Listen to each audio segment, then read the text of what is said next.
One of the major attributes of a good public servant that we have learned here is integrity. Integrity to work, do your best at every point in time, even when nobody is seeing you. We are human beings. We know what is good, what is bad. We know. So when somebody is telling you they don't know, it's not true. Hello and welcome to Transparency Files, the weekly television program of the ICPC. I am your host, Murna Barnabas Atiai.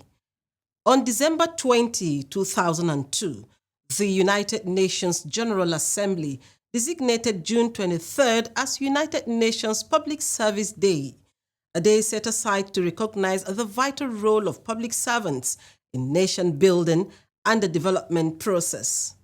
In today's edition, we spotlight the contribution of Nigerian public servants in promoting transparency, accountability, and the fight against corruption. In the meantime, Ruth Awodi joins us now with highlights from recent anti-corruption news stories. It's over to you, Ruth.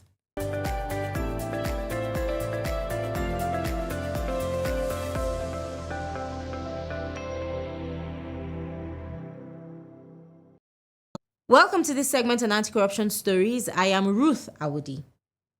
ICPC has arraigned a former Court of Appeal staff, Munirat Abdulaziz, before a Federal Capital Territory High Court, Buhari, over her alleged involvement in a job racketeering scam. The defendant was brought before Justice Godwin Ihebunke, who had ordered her arrest after she failed to appear in court to take her plea in the suit filed against her by ICPC. According to ICPC, the defendant was arraigned for involvement in a job racketeering scam where she promised her victims non-existent jobs with the Nigerian Maritime Administration and Safety Agency, NIMASA, the Central Bank of Nigeria, CBN, and the Federal Inland Revenue Service, FIRS. The Commission's investigation also showed that Mrs. Abdulaziz, who worked with the Court of Appeal from 2018 to 2023 when she was sacked due to her involvement in this racketeering and auction fraud sometime in September 2022 to July 2023, obtained by false pretense the total sum of 9,200,000 naira from 8 unsuspecting job seekers, an offense which is contrary to Section 1, subsection 1A and punishable under Section 1, subsection 3 of the Advanced Free Fraud and Other Related Offences Act 2006. The accused person, however, pleaded not guilty when the 2-count charge was read to her. In the light of the not guilty plea entered by the defendant, counsel to ICPC Mr. Hamza Sani applied to the court to maintain the subsisting date to allow the prosecution to present its witnesses on the said date. A bail application moved on behalf of the defendant was also not opposed by ICPC, which indicated the Commission's readiness to proceed with the hearing. Justice Ihebunke granted the defendant a 10 million naira bail with 2 sureties in like sum. The sureties, according to the judge, must have landed property within the jurisdiction of the court and must deposit the title documents with the court registrar, and the same must be confirmed by the registrar. The defendant must write to the court formally in any event she wants to travel. The matter was therefore adjourned for the prosecution to assemble all his witnesses. The court also vacated the subsisting date as agreed between the counsel.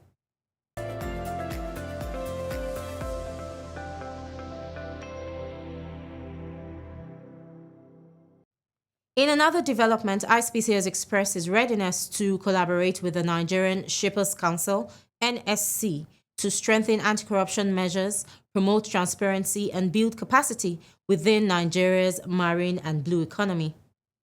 The ICPC chairman, Dr. Musa Adamu Aliyu, SAN, gave the assurance during a courtesy visit by the Executive Secretary, CEO of the Nigerian Shippers Council, Barrister Akuta Pius Ukeima, MON, to the Commission's headquarters in Abuja.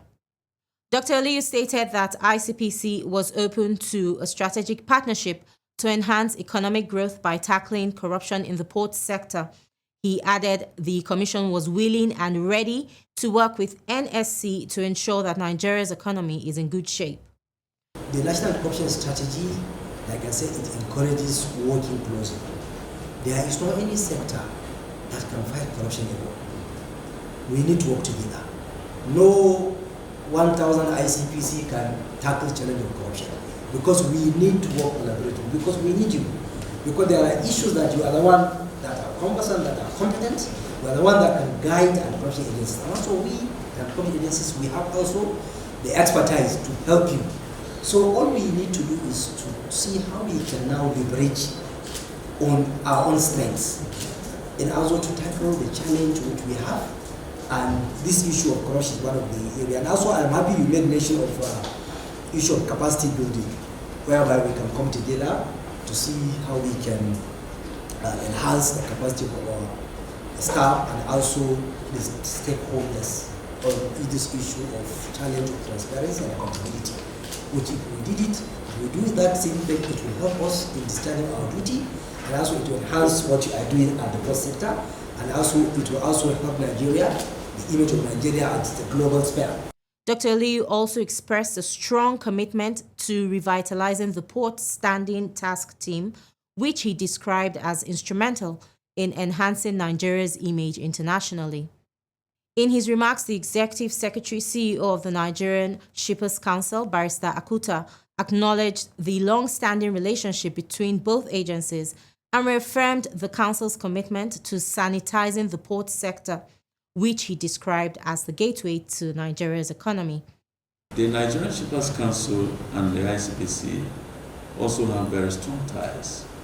I met that development on ground when I assumed office.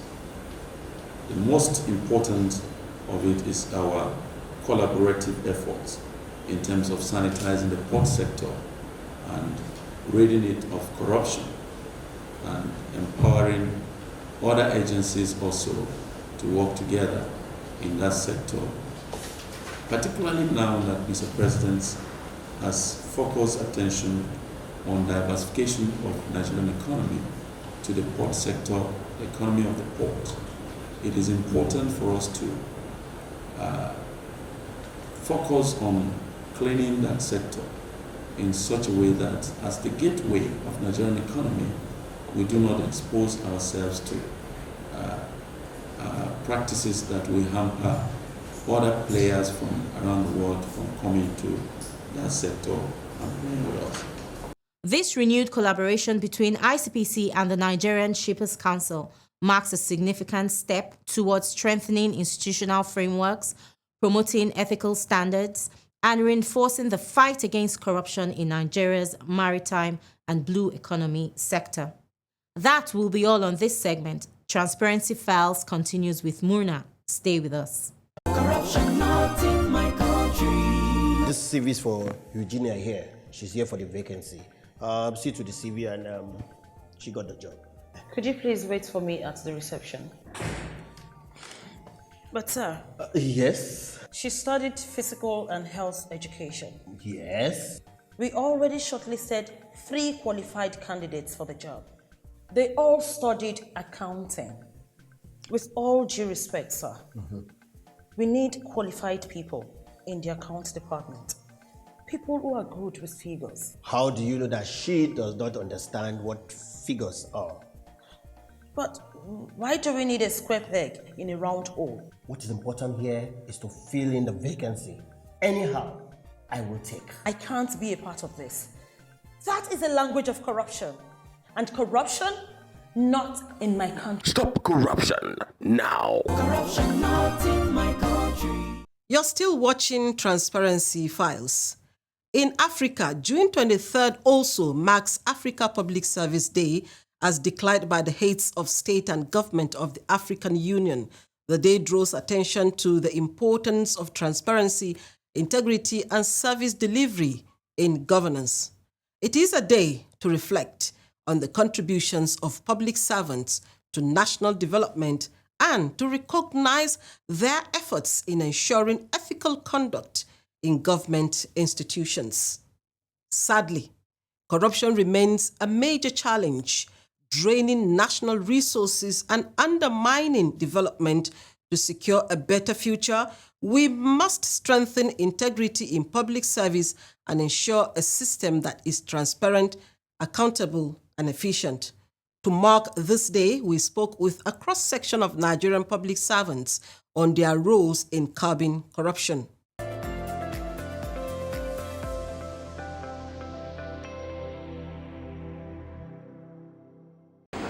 One of the major attributes of a good public servant that we have learned here is integrity.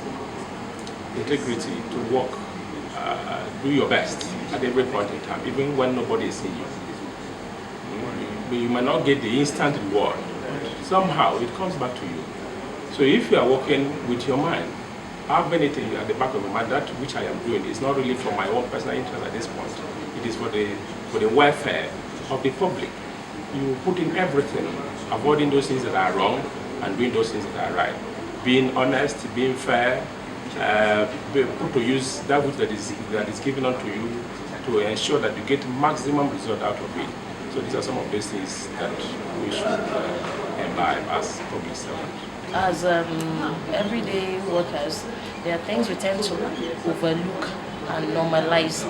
And in one of the lectures we had about norms and cultures in workplace, it has actually exposed me and helped me to understand that workplaces, norms and cultures can actually be reshaped to suit what we want and tailored to our goals of fighting corruption. And that is one thing that I believe that I'm taking home, I'm going to work with. It doesn't have to like pass through any level or cadre of person. It's something from me, and from me it can actually flow to others. You know, one thing about us is we feign ignorance to some things. We do things pretending not to know. But to some extent, they know. They know because reason is because we are human beings. We know what is good, what is bad. We know. So when somebody is telling you they don't know, it's not true. They might need an orientation to know how they can get more involved in coping it in the workplace, in our society.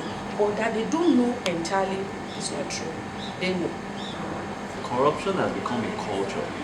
It has become like a thing that has become a norm in the system. That if nobody is doing it, it seems as if you are odd. Right? And I've seen from the measures and everything that have been taken, that we have looked into on how to address this pandemic called corruption. I also see a lot has to do with the attitude of people. It has to do with people's personality, integrity. It has to do with the leadership of the country. Because, for example, the example that was given in one of the sections was so epic and so instructive to me. Dora Akume was just one person in the NAFDAC organization. All right, this leadership, seeing leadership changing the system. She's just one person in the organization. The same people she met in the organizations were the same people she also led. And using the same people, we could see how leadership was able to push this anti-corruption fight against fake drugs and all that were in the system. And we saw the landmark that she made. And I believe that leadership actually plays a strong role in stamping down corruption in our system. Firstly, from the day you were employed, it becomes a duty and your responsibility to see to the growth of that organization. And every organization has its principles, have the targets, service delivery, what kind of service do they want to deliver. So from the moment you are employed, you need to know what is my role in that organization. As a civil servant, you need to be diligent. You need to be ethical in every step of the way.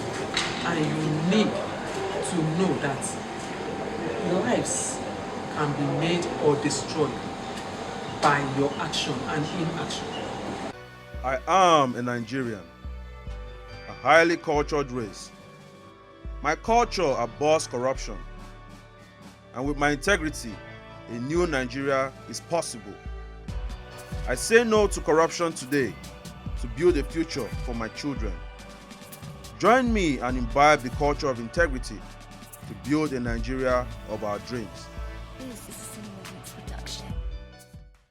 Public servants are not just employees of government, they are agents of change. As the saying goes, public service is a public trust. It is often noted that corruption in government requires the collusion of both politicians and civil servants. So, what measures can be put in place to disrupt this alliance and safeguard public resources? We sought answers from Dr. Louis Mandama MNI, a career civil servant and currently ICPC board member. Let's take a listen.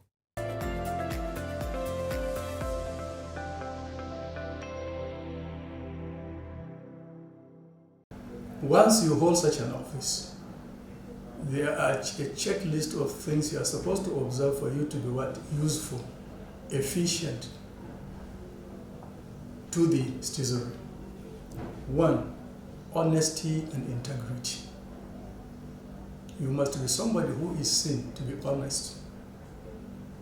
And you have an integrity where people can anywhere say, yes, this man, we can vote for him. Impartiality. It matters since you know you are going to work a group of persons. The issue of you identifying with a particular person, religion or group shouldn't exist. Rather, you should work with where the truth is and what is designed and is meant to be carried out. Respect for the persons. That is normal. Morally, norms and culture teaches us. Wherever you find yourself, respect is very key.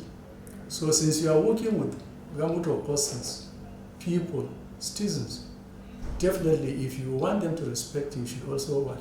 Respect the same group of persons. And respect for the law. The institution you are serving has a checklist, has a documented laws for its operations. If you cannot abide by it, it means those you work with will not be able to follow suit. So meaning the first practice, the first person to adapt the laws should be you. And once you have adopted them and you put them into practice, whoever it is, an appointee under you, will definitely subscribe to the law. And not only that, you have to be somebody who is very diligent in doing issues. Civil service is living by example. Because as you do, people are busy watching. Those subordinates are supposed to, at the end of the day, use you as what? As a model. So in anything you do, you should be very diligent. And not only that, you should be highly responsive in all matters that you handle, because recall, whether as a civil or as a public servant, you are either being elected or a bureaucrat, you are serving for a group of persons. Meaning you should be highly responsive. You should not be the kind of person, I don't care, is not committed to the work. You at any time you feel nobody should hold you responsible. I don't think that is right. I think that is, and so many things that are very key in ensuring, yes, any task given to you in the course of service, whether as a public servant or a civil servant, it handled with the desired respect, it's handled with desired interest, and at the end of it, it can be seen.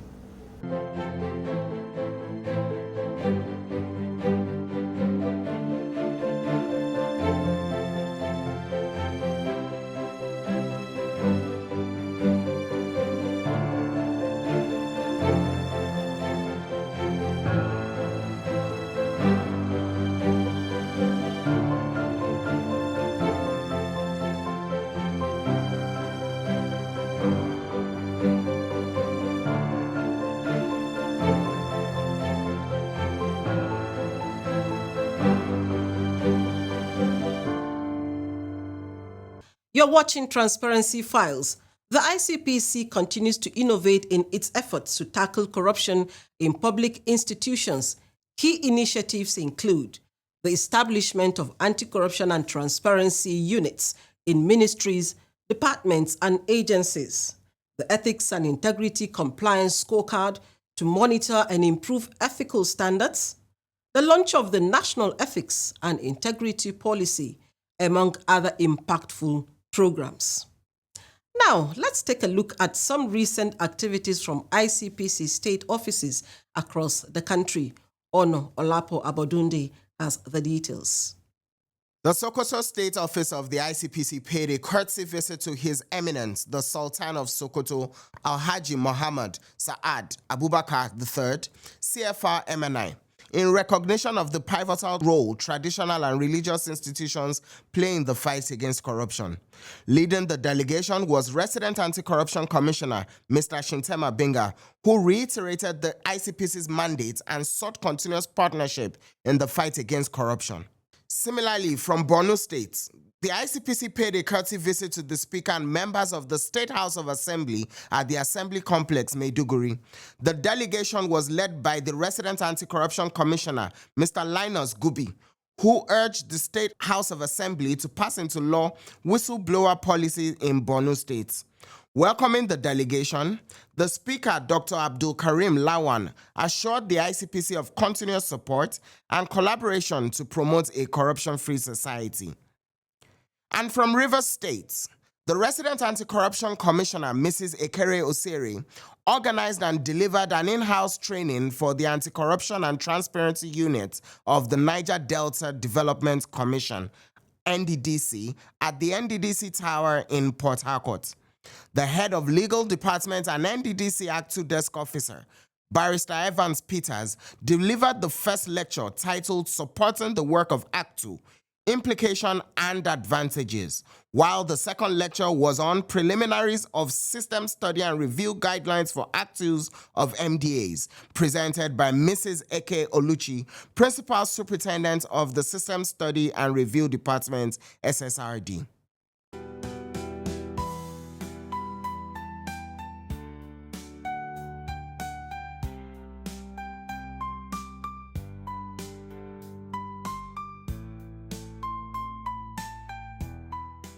As nations continue to make strides in the fight against corruption, experts emphasize the need for sustained vigilance and innovation.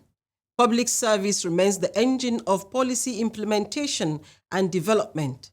Therefore, public officers must uphold the highest standards of integrity. This will not only ensure effective service delivery, but also build a culture rooted in transparency and accountability. Thank you for watching this week's edition of Transparency Files. Join us again next week, Friday at 6:30 p.m. on the network service of the NTA. Until then, I am Murna Barnabas Atiai saying bye for now.